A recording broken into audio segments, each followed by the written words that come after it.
We find her alone. Having served ghost councils for 100 years, she finally has a new ruler, a foreign planeswalker who is sitting in her seat. She has lived over 100 years. A little more time can't hurt. She bides that time. The deaths around her are fuel for her army. She amasses power and waits.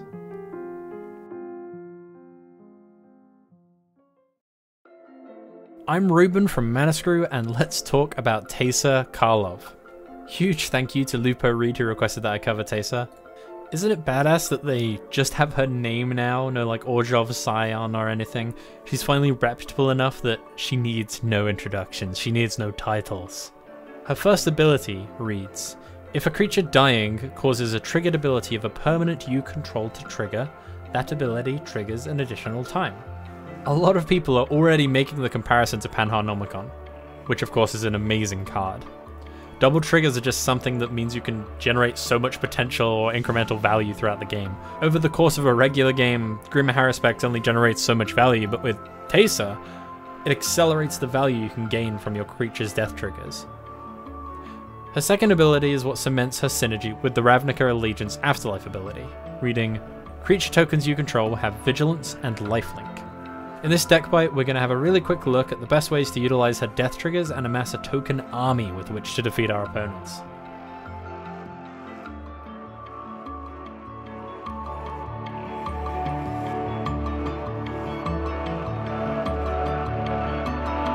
Now, one of the most easy and obvious ways to go with TEYSA is to zero in on the trigger ability, particularly because she also begs us to make tokens which we can utilize. One of the great ways we can utilize her trigger duplicator is with Aristocrats. Blood Artist, Zulaport Cutthroat, Falconwrath Noble, all these cards read some sort of variation on when creatures die, players lose life and you gain life.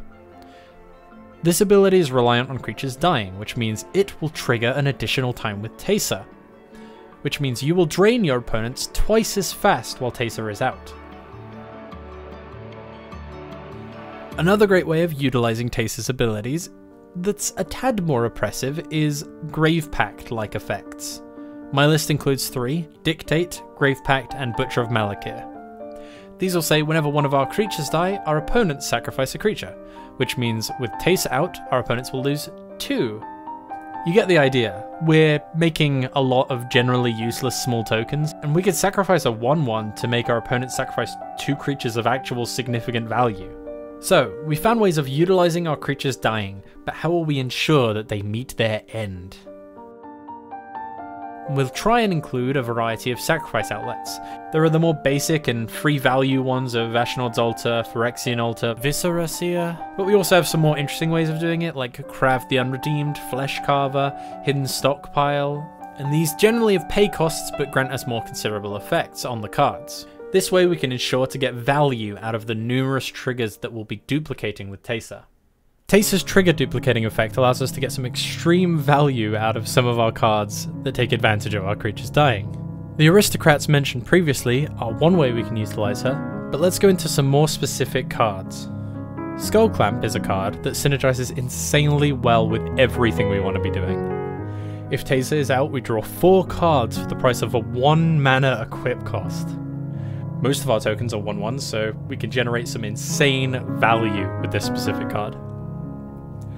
Another great utilizer is Death Render, allowing us to get 2 creatures out from our hands in exchange for potentially just a single token. With our numerous sack outlets, it will almost always allow us to get our creatures in for free.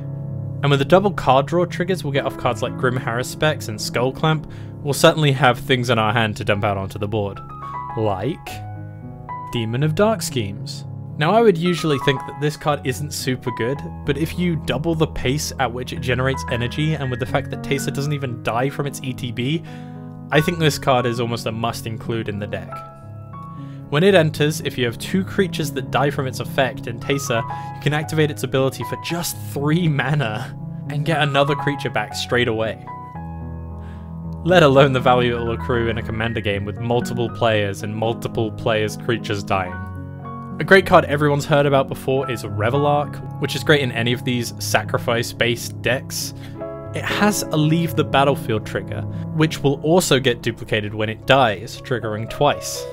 This can actually go infinite paired with Nim Deathmantle or some other way of recurring it, and Ashnod's Altar or another way of getting mana for the Nim Deathmantle. Quick run through of that.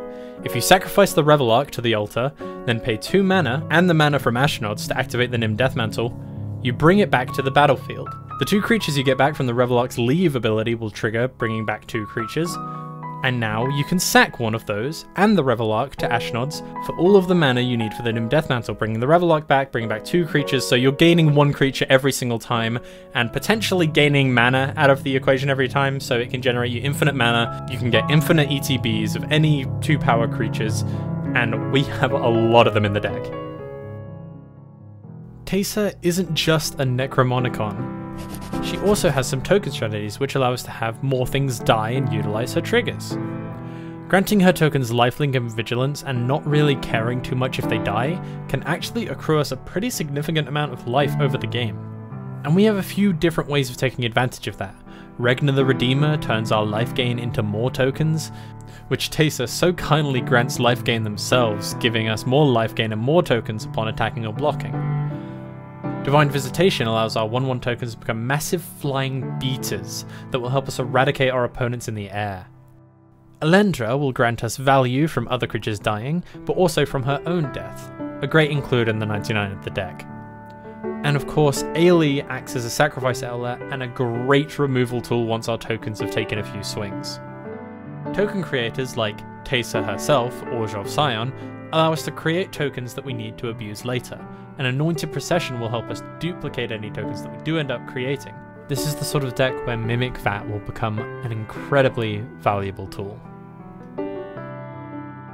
So, thank you everybody for watching. TEYSA looks amazing as a commander, but also just a great card in the 99 of any sort of tokens-y sacrificing Orzhov decks. This is the sort of commander I was talking about in the Vannifar video, where it's not so oppressive and just comboing out. It's got some cool combos, but also just some good iterative value plays that you can do with it.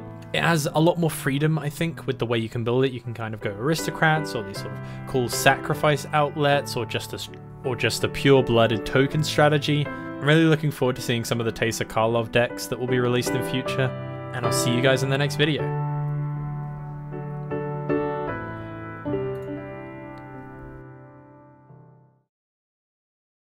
Thank you everyone for watching. I've been Ruben from Manascrew. If you're looking for the full deck list, which obviously goes into much more detail than what I talk about here, this is just like a brief snippet of the deck.